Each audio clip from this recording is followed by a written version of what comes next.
Por que tantas igrejas estão abraçando a estética das paredes pretas? Isso é a cultura ocupando o espaço do sagrado ou apenas um novo jeito de compor o culto? E como essa estética transforma a vida dos fiéis?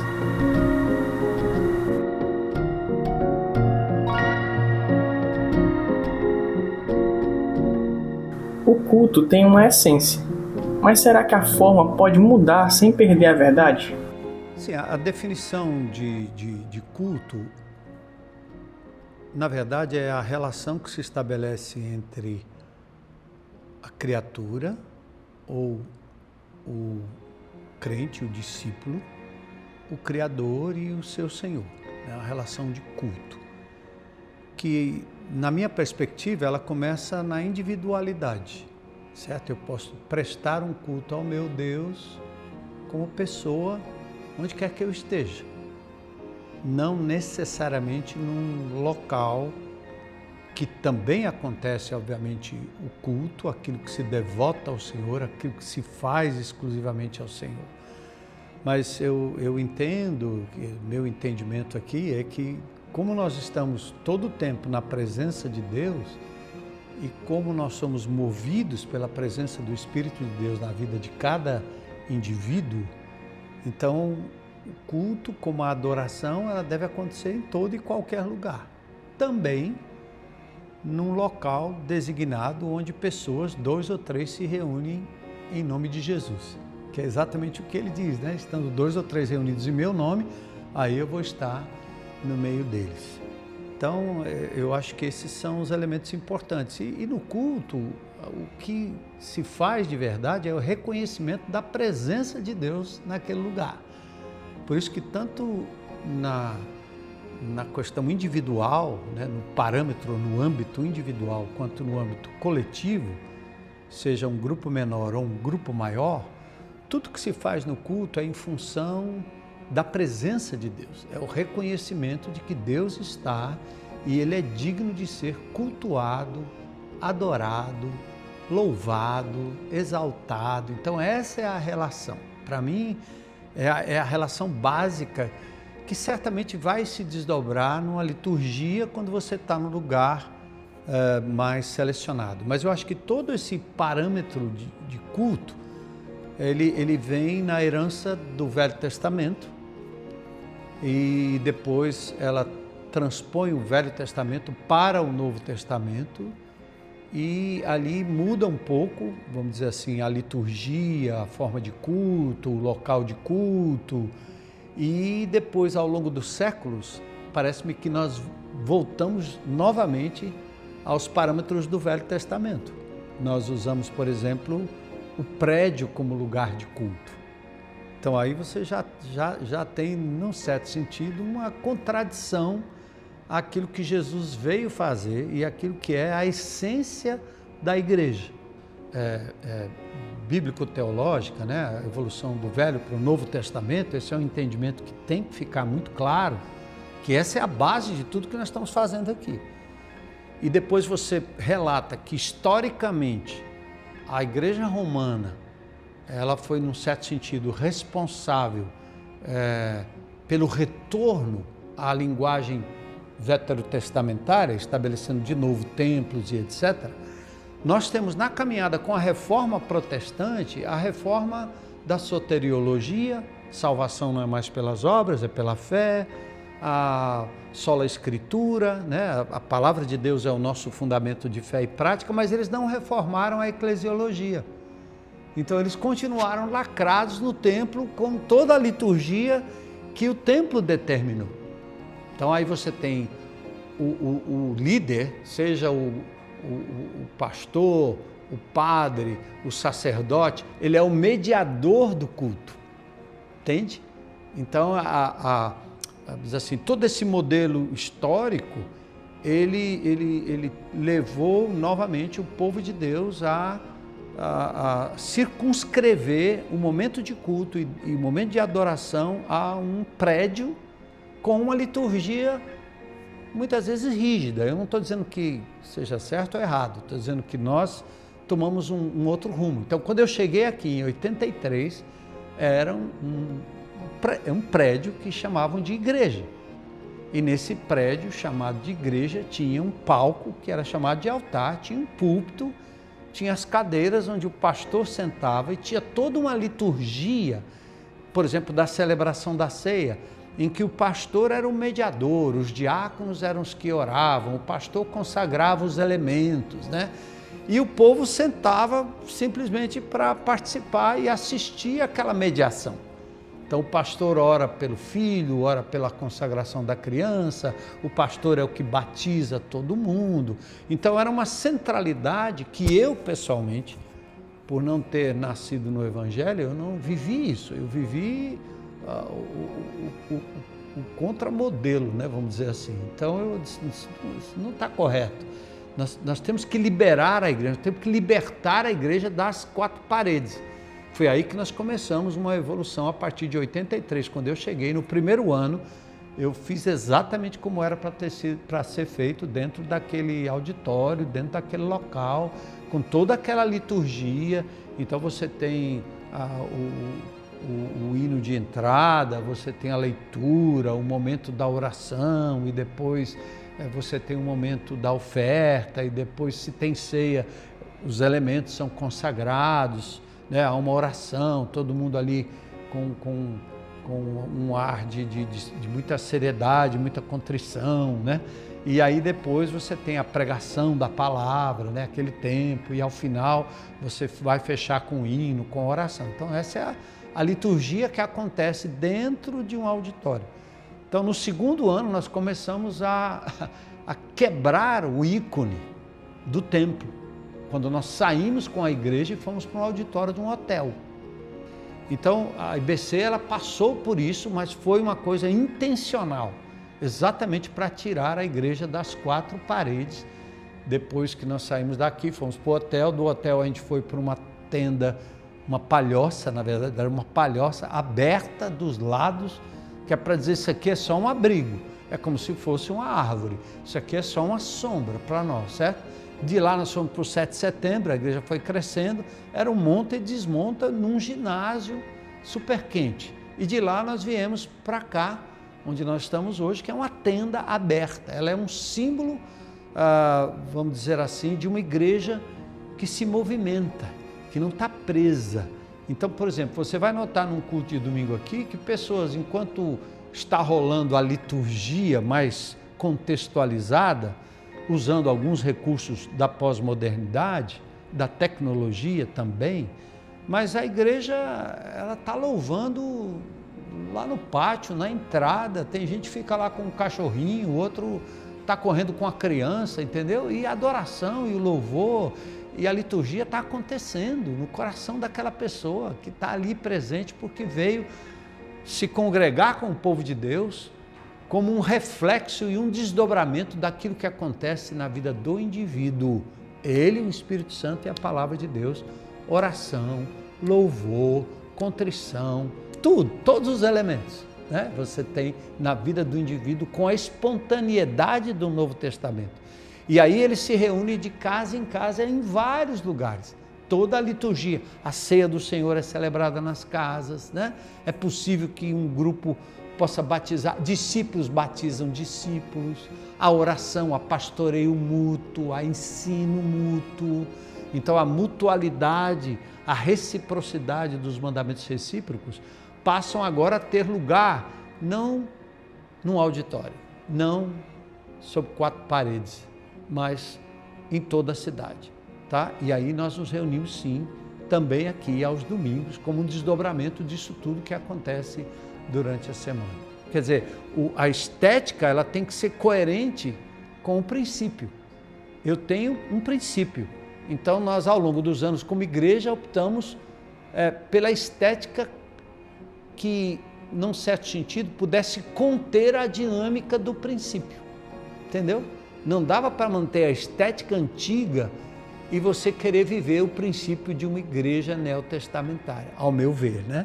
Eu não estou dizendo que quem o faça esteja errado, mas essa foi a opção da Igreja Batista Central de Fortaleza. A liberdade de culto, a liberdade de louvor, às vezes o improviso, né? Então você tem essa coisa que Deus está falando, momentos de partilha quando nós nos reunimos, né? Então é assim que a gente entende e encara essa questão estética. Sim, o equilíbrio foi bem implantado aqui na IBC, principalmente por conta do terreno e pelo contato que tem com a natureza. Se você vem do estacionamento principal, você passa primeiro pelo Espaço Conviver, que é um ambiente mais acolhimento, que tem a cantina e é um ambiente mais social, que você também, na hora do culto, consegue assistir pelos telões.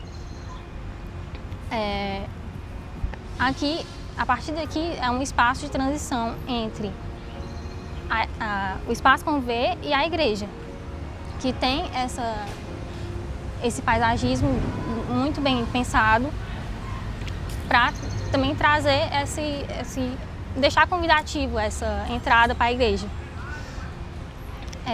Quando a gente chega aqui, tem um portal que delimita o espaço social para o espaço de culto. E como o terreno é bem amplo, os espaços são bem espaçados, o que faz essas transições serem muito bem implementadas. Aqui a gente chega onde é o espaço de culto, que é uma tenda aberta, que tem luz natural, ventilação natural e esse contato com a natureza ao redor, o que traz essa aproximação com o divino, que não tem nada mais que aproxime mais a pessoa com Deus do que a natureza. Em relação a esses ambientes mais sociais, depende de como são projetados, posicionados e integrados dentro da igreja. Esses ambientes, eles rompem a formalidade excessiva e facilitam a integração entre visitantes e membros. Eles favorecem o acolhimento. A questão não é sobre ter esses ambientes, mas como eles são integrados dentro da igreja.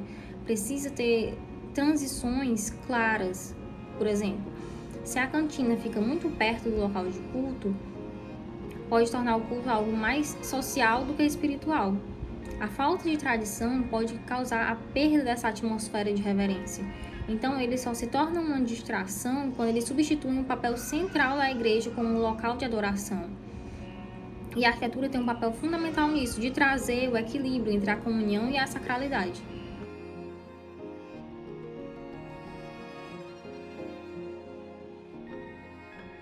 A fé nunca deixou de se comunicar, mas a cada geração encontra um novo jeito de dizer a mesma mensagem. A cultura viaja, a estética viaja e a música viaja. Mas quando a influência vira identidade? E a gente entende que o Brasil é muito grande e vem de um contexto diferente. Eu acho que igreja é muito igual família, né? Cada família tem a sua cultura. Você tem a sua família, a sua casa, vocês comem de uma maneira na mesa. Vai na casa de outra pessoa, eles têm outra forma de comer, de assistir televisão, aquela coisa toda. Então o Brasil tem regiões muito distintas, né? Eu, como estudei fora, fiz 3 seminários teológicos, estudei nos Estados Unidos. Então aprendi muito lá, muita coisa. Eu comecei a fazer, né, a obra de Deus aqui no Brasil. Eu tentei trazer um pouco disso que eu aprendi lá. Apanhei mesmo, mas eu acho que o lombo depois já fica grosso, a gente aguenta tomar as pedradas aí, mas é. A igreja brasileira, ela em sua maior parte, ela é muito influenciada pela igreja americana. E isso vai para além da questão da estética. Até a questão teológica mesmo da igreja brasileira, ela vem muito da igreja norte-americana. Então ela perde um pouco da tradição europeia aqui. Então eu acho que tem pontos positivos e tem pontos negativos aí. Esse, para mim, um ponto, se eu for citar aqui a questão do ponto negativo, eu acho que, como os Estados Unidos é um país moderno, um país capitalista, que tem uma visão muito mercadológica, acaba que a gente acaba trazendo muito dessa visão mercadológica para dentro da igreja. Então, isso é ruim, isso não é? Aí depende do ponto de vista, assim. Mas eu acho que o maior problema nisso tudo é porque a gente acaba consumindo muito aquilo que é norte-americano. E a gente perde um pouco da nossa brasilidade. Então, Aí pensando nessa questão de estética de culto, aquela coisa toda, eu tenho, vamos lá, a história da parede preta de novo. Eu tenho uma parede toda preta, eu tenho um telão de LED lá de fundo, que eu acho bacana. Eu preguei recente com um telão de LED de fundo, achei legal. Mas assim, às vezes eu não tenho uma chita na parede, que é um elemento de tecido bem nordestino. Às vezes eu não utilizo, eu não chego a utilizar alguma, sei lá, uma xilogravura, por exemplo, que é uma característica de um desenho bem nordestino, ou então eu não utilizo uma linguagem mais nordestina, e acaba que até a linguagem, a comunicação, é uma comunicação com palavras estrangeiras. Tudo isso fica dentro desse contexto e eu perco essa brasilidade. Isso para mim é o que impacta mais de forma negativa nisso tudo. A globalização tem impactado diretamente a arquitetura das igrejas, levando muitas comunidades a adotarem soluções genéricas e repetitivas, pouco enraizadas no contexto cultural local. Como resultado, templos de regiões totalmente diferentes se tornam visualmente semelhantes, com os mesmos palcos, mesmas cores, mesmos layouts, o que empobrece a expressão cultural de cada comunidade, reduz os elementos que evocam essa transcendência, contemplação e o senso do sagrado. Essa padronização está ligada ao desejo de se aliar ao modelo das grandes igrejas midiáticas internacionais, que difundem uma estética que é facilmente replicável, caixas pretas, palcos modulares, paredes neutras e uma iluminação controlada. Assim se cria uma proliferação de templos que reproduzem linguagens visuais globais, muitas vezes desconectadas da história, da cultura e da liturgia local. O livro Condição Pós-Moderna, do David Harvey, ajuda a compreender esse fenômeno. Ao discutir a lógica pós-moderna, o Harvey observa que, diferente dos modernistas, que concebiam o espaço como instrumento para fins sociais, os pós-modernistas passam a tratá-lo segundo objetivos e princípios mais estéticos, que não têm necessariamente uma relação com algum objetivo social abrangente.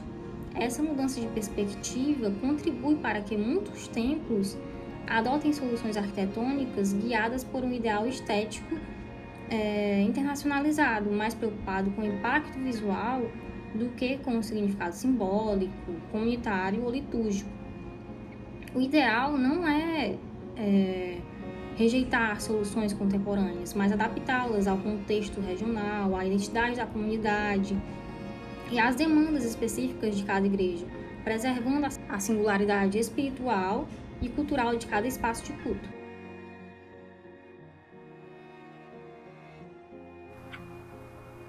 Luz, som, experiência, pertencimento. Por que buscamos o que buscamos? Eu acho que hoje em dia a gente não tem como ir totalmente contra o que é apresentado na nossa sociedade em si, o que é apresentado de tecnologia, o que é apresentado de comunicação. Não dá para a gente remar contra essa maré. Eu acho que são elementos que estão aí que podem ser usados como meio para a glória de Deus. Mas a gente tem que encontrar um equilíbrio no uso de tudo isso. Então eu nem sou daqueles que vai condenar 100%, mas também não sou daqueles que eu vou me apegar nisso com a ferro e fogo, porque amanhã, se não tiver, eu continuo pregando o evangelho com o que eu tiver nas mãos. Caiu a internet do mundo inteiro, o evangelho vai deixar de ser pregado? Ele continua sendo pregado. Então, você falou aí da questão a gente está falando dos espaços instagramáveis. Legal, eu acho massa você vir aqui, bater uma foto, postar, mostrar onde é que você está. Isso até ajuda a influenciar outras pessoas. Que espaço legal, por exemplo. A IBC, ela tem uma área verde muito grande, é uma praça muito grande. É muito massa a gente poder aproveitar esse espaço que vai para além da tenda, porque eu sei que tem diversas pessoas que já chegaram aqui que dizem, eu queria conhecer, porque ali parece uma praça, ali parece um parque, eu queria conhecer aquele parque. Tem gente que diz assim, eu vou lá, acho que é um circo, né, porque vem uma tenda. Então utilizar isso, né? E aí eu boto de novo essa questão do espaço instagramável, eu acho que é bacana, eu acho que a gente pode atrair, mas a gente faz isso de certa forma. A igreja está apagada e você só tem foco num palco, para um grupo. Isso é muito semelhante a um contexto de uma apresentação. Como é que eu tô cantando pro meu irmão se eu nem vejo a cara do meu irmão? A banda, o cantor, o ministro de louvor que tá lá, ele tá lá só para apoiar a congregação, mas ele não é protagonista, ele é parte da congregação. A única diferença é que ele toca o instrumento. Que atravessa a nossa prática de culto. Nós consumimos esse padrão estético, porque a gente gosta do cantor, porque a gente gosta da música, e por vezes, mesmo que inconscientemente, a gente acredita que aquele formato promove um ambiente mais propício para a atuação do Espírito Santo, para um contato com Deus, para uma liberdade maior.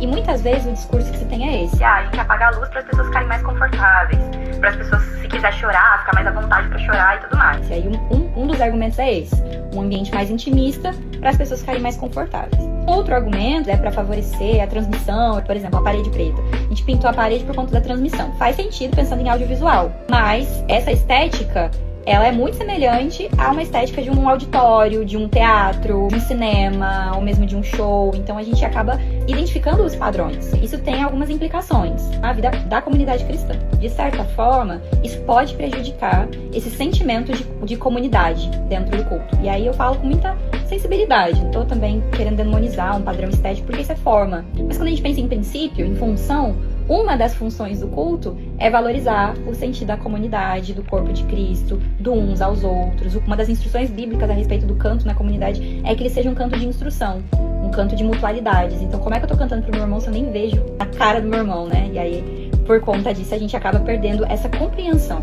de que nós somos parte de um corpo. Existe, sim, um prejuízo, a gente não pode dizer que não existe. Pensa nessa estrutura em que toda a igreja está apagada e você só tem foco num palco, para um grupo. Isso é muito semelhante a um contexto de uma apresentação. O teatro é exatamente assim. Quem está se apresentando não vê a plateia, e isso é com o objetivo deles nem se distraírem. Tem uma função ali dentro daquele contexto. Quando a gente transporta essa mesma estética para dentro do culto, a gente está comunicando algo, mesmo que não intencionalmente, né? E aí você coloca a luz naquele grupo de algumas pessoas tocando e cantando, você está se assemelhando a um padrão de uma apresentação musical. Isso pode trazer implicações não tão positivas. Quanto mais a gente conseguir se ver e se entender como iguais nesse processo de adoração, melhor. E nós demonizamos a nossa cultura e demonizamos a nossa arte por entendermos que o que estávamos herdando em termos de arte americana era o sagrado. Na verdade, não. É estético, é forma, não é conteúdo. O conteúdo que eles nos legaram, que nós devemos manter, é o conteúdo da sã doutrina, do amor à palavra de Deus, não da estética, né? E aí, então, você tem um modelo de igreja norte-americana com essa influência. Graças a Deus, eu acho que hoje no Brasil nós já rompemos com isso. Porque as próprias igrejas tradicionais hoje estão vivendo de uma outra forma. Eu cheguei aqui em 83, eu me lembro como eram a maioria das igrejas batistas regulares, igrejas tradicionais, presbiterianas, e como hoje elas são completamente diferentes. Até as igrejas da Assembleia assumiram uma outra postura, também diferente da época que eu cheguei aqui. Então, um é o aspecto estético, tá? Formal. Outro é o aspecto litúrgico. E aí eu vou exemplificar com a música, tá? E quando eu falo do aspecto da música, eu digo exatamente, aliás, eu mencionei na primeira fase da minha resposta, mas vou pensar essa questão da música. Os hinos tradicionais americanos, muito lindos, maravilhosos, mas muito bons para a cultura americana. E nós, então, desprezamos e menosprezamos a nossa cultura.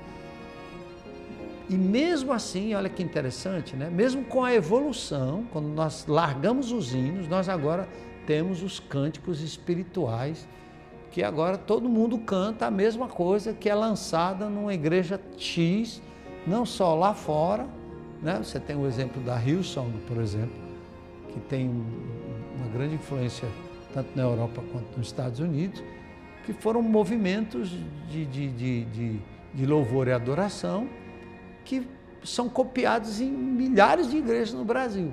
Você entra numa igreja, você vê o dirigente de louvor dizendo a mesma coisa, falando a mesma coisa, praticamente as mesmas músicas. E nesse sentido, a gente peca porque abafa a ação do Espírito Santo. Porque da mesma forma que Hillsong ou a Lagoinha, por exemplo, a Comunidade da Graça, eles tiveram seus momentos em que o Espírito de Deus os levou a, inclusive, criarem músicas, né? a serem músicas autorais nesse novo espectro de louvor que não era mais o inário tradicional. Da mesma forma que Deus fez nestas comunidades, como fez na Igreja do Morumbi, na época em que eu me converti, né?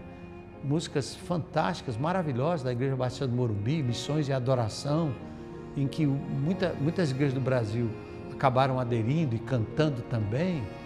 Mas qual é o problema disso? O problema é que quando eu começo a imitar o que o outro faz, eu deixo de dar vazão ao que o Espírito pode e faz dentro de cada igreja local. E a IBC, nesse sentido, ela tem sido pródiga.